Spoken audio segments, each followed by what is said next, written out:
পান। আর শীতকালে লক্ষ্য করে দেখবেন ফ্লেক্সের মতো টুকরো আপনার স্ক্যাল্প থেকে পড়ছে। অনেক সময় কিন্তু দেখবেন এই সমস্যাটাকে সাধারণ নিষ্পাপ ড্যান্ড্রফ মনে করেন অনেকে, কিন্তু এই সমস্যাটা কিন্তু ড্যান্ড্রফ নয়, এটা সেবোরিক ডার্মাটাইটিসের মতো ফাঙ্গাল ইনফেকশন হতে পারে।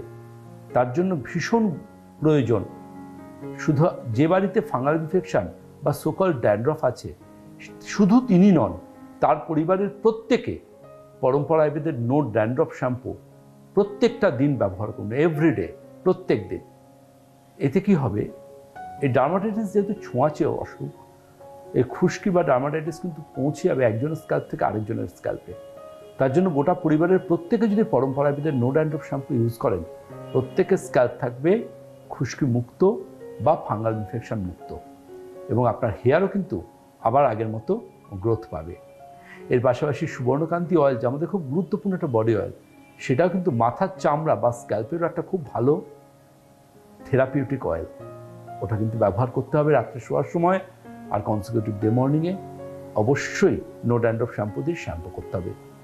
এর পাশাপাশি হেয়ার গ্রোথের জন্য, কারণ চুলটা পড়ছে, নতুন চুল আনতে হবে, সে হেয়ার গ্রোথের জন্য আমি বলবো চুলের খাদ্য ব্যবহার করুন। আর চুলের খাদ্য মানে পরম্পরা আয়ুর্বেদের কেশর শক্তি ক্যাপসুল, ভালো চুলের গোড়ার কথা। আর এই চুলের খাদ্য কেশর শক্তি ক্যাপসুলকে প্রত্যেকটা দিন কন্টিনিউ করুন।